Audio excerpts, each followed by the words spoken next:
bags right now, and there's a reason for that. And so today I'm going to explain to you the reason for all of these bags and what they mean and what to do about it. So if you feel like this, if you feel like you are living your life carrying all of these things around, know that that there's a reason for it, that it can mean something, and that you're not alone. And so just imagine if you had to walk around like this all day. If you were carrying all of these bags, metaphorical, literal, like if you're trying to go for a walk and then you're carrying this extra weight, if you're trying to celebrate, but it's hard to like dance and be joyful and be in the moment, if you feel like you have this heavy burden, it can feel really logical to say, well, just set down these bags, right? But these bags all have a purpose, and they're a part of you, and they protect you. Like if someone wants to come at me, I could just hide behind my bags, right? So these bags have their advantages. But what if we were to start putting the bags down and lighten our load just a little bit?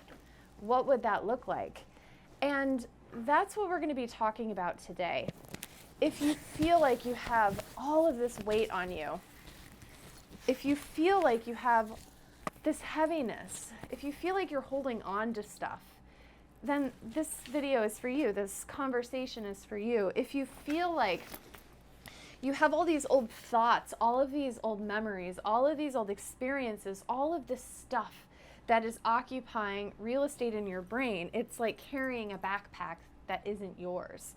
And so this conversation is for you. Is anyone who's listening to this, do any of you feel like you've been hanging on to stuff that you feel like your current experience is being hijacked by past experiences? Or anybody is watching, do you ever feel like you have all these things in your mind that are words from other people, things that other people said to you? For example, this bag for me could represent negative things that my parents said to me about my capabilities, about my intelligence, about who I was. And I've been carrying that around. And so what if I was to set that down? What would that look like? Or does anybody feel like they're continuing to not only have bags, but that things are being added to the bags? And it's like every nook and cranny is being filled with stuff that's burdening you, stuff that's weighing you down. If so, then this is the conversation for you. I'm Dr. Nicole, and today we're going to be talking about forgiveness. And don't end the video yet, because there's a lot of power in the conversation that we're going to have. And I hope that it will change your life. I hope that by simply setting down the pile of bags gives you the space to pick up a puppy. I hope that setting down all of your burdens gives you the bandwidth to take your life back and to fill your warehouse with things that make your soul shine. I think about forgiveness in terms of you have this warehouse in your mind, and the warehouse, as we start life, has a few things inside of it, but then as we go through life, we add to the warehouse. Someone says something to you, you take the package in, and you put it in the warehouse of your mind.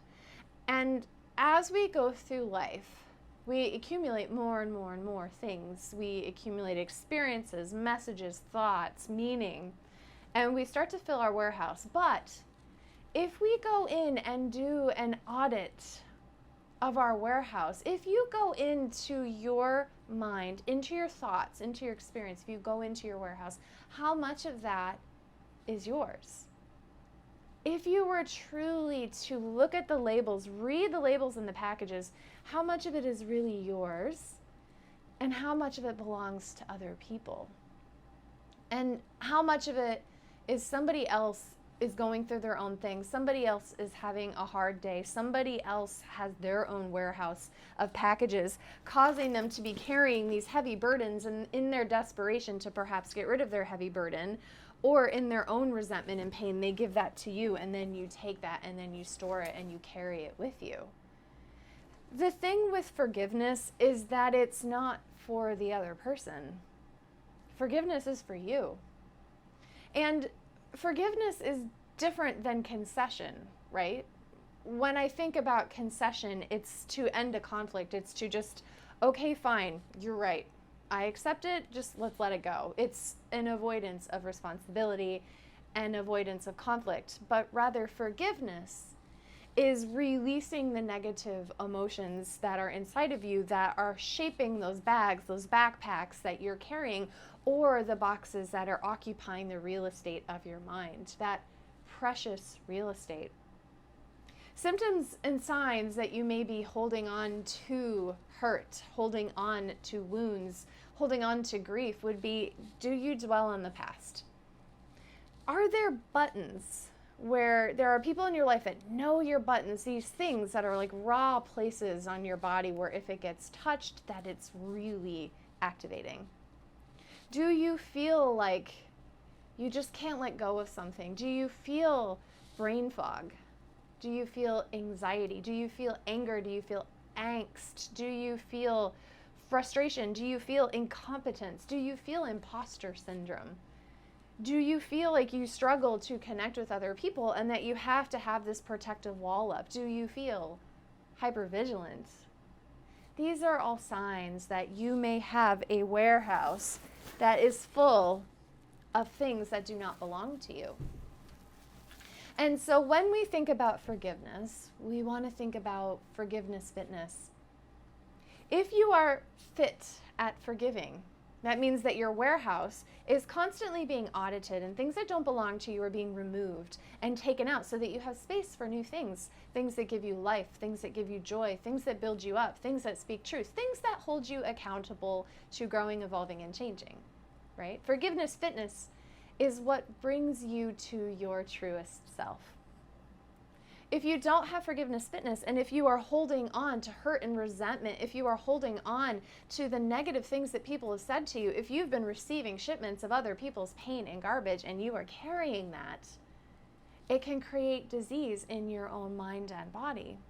We see in the clinical research that people who struggle with forgiveness, who are carrying those packages, that have those boxes in the warehouse of their mind, have increased risk of depression, anxiety, high blood pressure, chronic disease, pains like fibromyalgia, chronic fatigue, headaches, and so much more. And by working on releasing the need to hold on to that resentment and that anger can be what truly helps you to move into the life that you deserve, that you are worthy of. Forgiveness fitness. So when we think of forgiveness fitness, there are 8 steps. And I'm going to share these steps with you. I have them written down, and so I'm going to be looking at a piece of paper to make sure that we don't miss anything. We're also going to be posting this on our Instagram page. We're going to be posting it on a blog at some point. It's going to be in the ACT course and in a book. And so you're going to have access to these things. And for now, just know that we're going to be posting this video and you can listen to it again. But let's get into the forgiveness fitness. And so what we've been talking about, I have it all written out here for you, okay? So number 1, if you're having a hard time and you're holding on to resentment, if you're holding on to frustration, then we need to work onto forgiveness, because we see that resentment, anger, it causes a release of stress hormone in your body. It releases cortisol, adrenaline, norepinephrine, epinephrine, these things that create the symptoms that we have when we are suffering from anxiety or depression or chronic fatigue or pain, right? And we've talked about auditing the packages and returning them to sender, or just simply letting them go. We've talked about the difference between letting someone get away with something and conceding to something that isn't just or fair or right or true, versus forgiveness is for you and releasing the hurt, negativity, and angst and letting it out of your body and no longer carrying all of this. I have this huge stack next to me, no longer carrying all of these bags that don't belong to you. And so now we're going to talk about the 8 steps for forgiveness. Number 1, and by the way, a lot of this education I found in the book 8 Steps for Forgiveness. Forgiveness is a Choice by Robert Enright. And we'll make sure that we give you the link so that you can check out his book. And so I have extrapolated from this. And so number one is know what forgiveness is and why it's important. And so remember that forgiveness is important because it's releasing the bonds that have been holding you captive. And it's so fascinating to me because so many of us never think about that as a part of our anxiety and our depression journey. In fact, when I was at rock bottom in my anxiety, nobody talked about how I've been holding on to quite a lot of hurt and pain of things that had happened the years before that.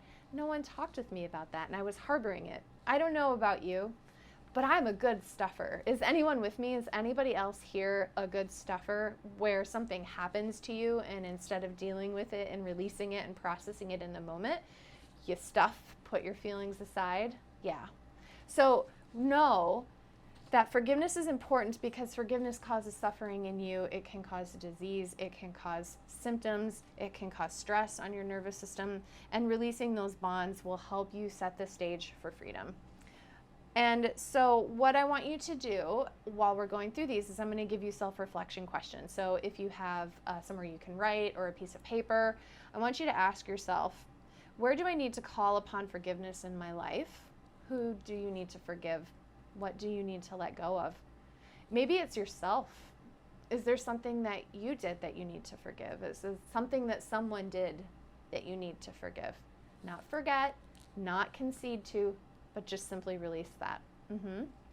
And we want to change the language about the event. So instead of allowing your mind to go over and to obsess and to dwell on the negative aspects of it, we want to actually start to prune those neural networks in our brain, which is changing our brain. It's changing the wiring in our brain. We know that your brain is neuroplastic, meaning your brain can heal and change, so that you can then start to get out of that thought loop. You can mindfully tell your brain, okay, I'm going to release that. I'm going to let it go. I'm going to forgive it. But then there's that pruning process that has to happen so that your brain goes along with your choice. And that's 90 to 120 days of you practicing this before that will actually rewire and change in an appreciable way. So you're going to omit the talk that digs you deeper into that hurt. And instead, I want you to replace it with how you would rather feel. So let's do a practical example of this. So when I'm going to tell you guys something really personal. I'm going to tell you a personal part of my story that I actually haven't said on my social media at all yet. When I was junior high or high school, I was driving down the highway, and one of my parents was driving the car, and I was expressing that I wanted to be a physician. And they said, "You're not smart enough. You should think of something else. You'll never be a good doctor. You'd probably never make it." And you guys, that was gutting. That was so painful. And I did become a physician. I have a really successful practice. I've worked with people around the world. I've been invited to redirect curriculums. I've been a national speaker. I've had such great feedback from people. And yet, that part of me, I've been carrying around that wound for a long time, like 20 years, right? So it's like I have this whisper in the back of my mind, this resentment towards this person that said that to me. And so I've been carrying that around, a lot of hurt, right? And so for me, the process is, you know what? I choose to release that this person said this to me. I choose to set it down.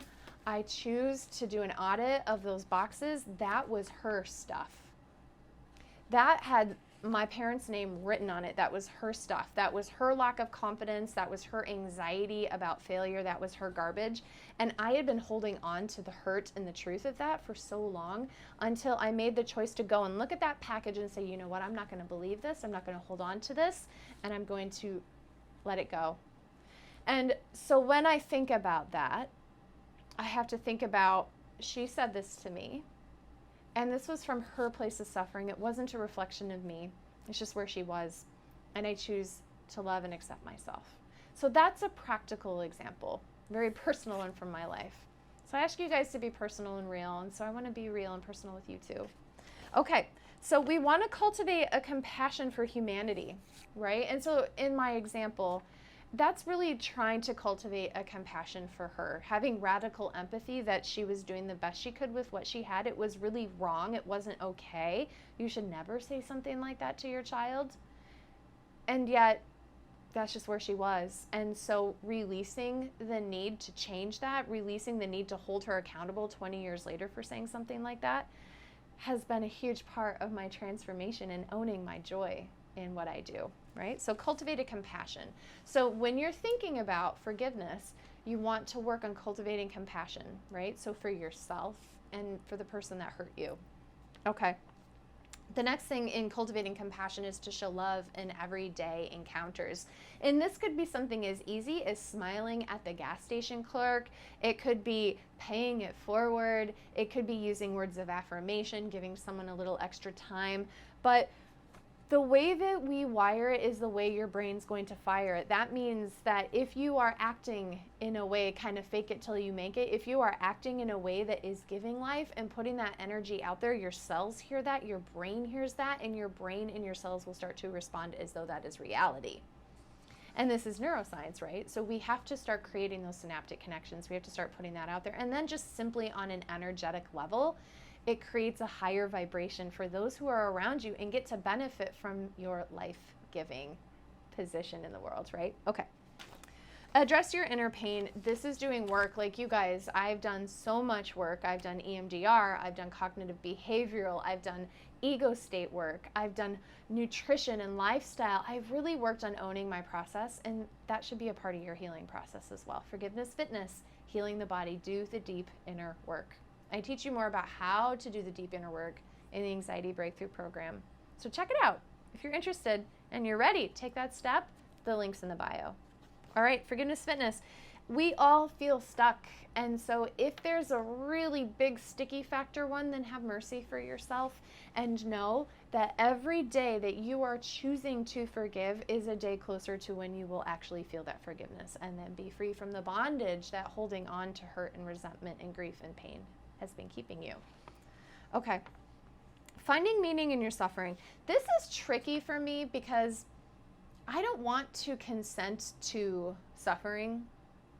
You know how people, this is a little bit of a rant, but you know how people always say, well, the universe, my higher self, God, the divine, whomever it is that they're speaking of, will say that I have been sent this painful thing in teaching me a lesson.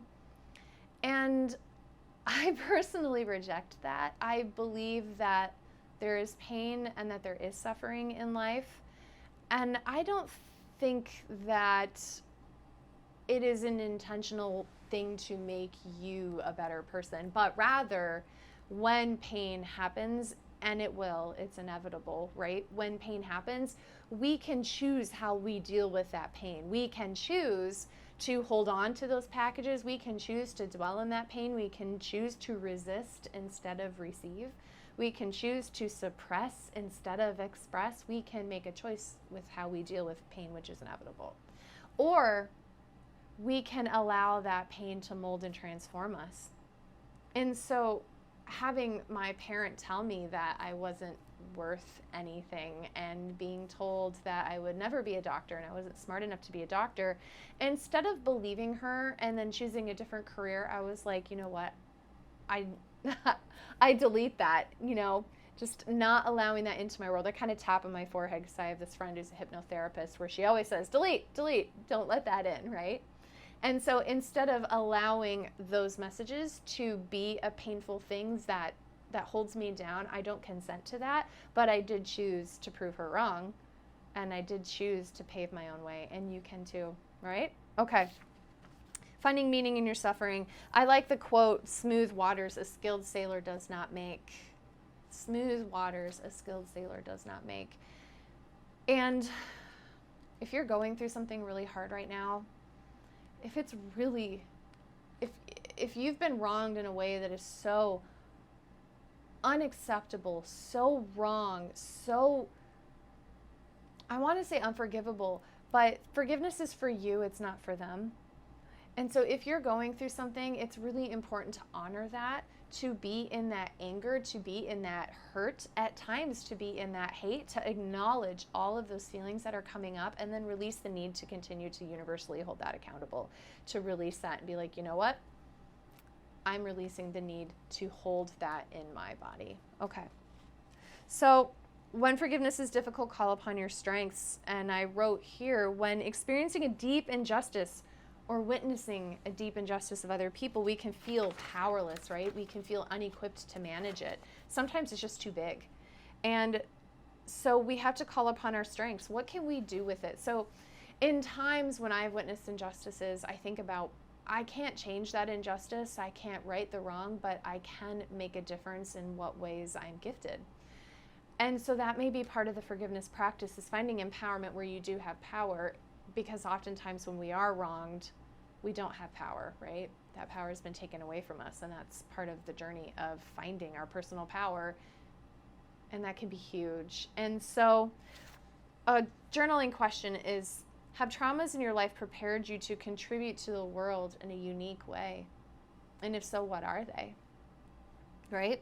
Seek wise counsel, talk with those who you trust, who love you, who are wise, and write your thoughts down. And then I want to talk just about one more thing before we finish up today, and it's about self-loathing. Have you ever had self-loathing? Has anybody here felt self-loathing? Has anybody here felt resentment and irritability and anger, and where you just can't let go of the bad things that you did or said or didn't do in your past? The reason for regret is to teach us, right? Regret is intended to be a teacher. It's intended to show us what steps we need to take in order to navigate who we are and what our convictions are. And so if we have a negative feeling, that can provide us an opportunity to learn from that and to do something different next time. And self-loathing isn't productive. In fact, self-loathing can be really harmful for ourselves. It can be destructive. And I know I felt that I deserve the destruction. I felt that I deserve self-loathing. But at one point, it's not very honest. And I'm all about trying to be as honest with my parts as possible. So when we want to be honest, notice the self-loathing. Notice the regret. Notice that I did something wrong. I really effed up. I really screwed up. I should have done better. And notice that and honor that. And then at the same time, I am worthy of forgiveness. I am worthy of a new chapter. I am worthy of hope. I am worthy of joy, and holding those two possibilities at the same time, because it's not honest to just hold one side of the story. We want to be honest. And then eventually allow yourself to release this, because you've learned. You've had the opportunity to grow and evolve, and now you can step into the life that you want.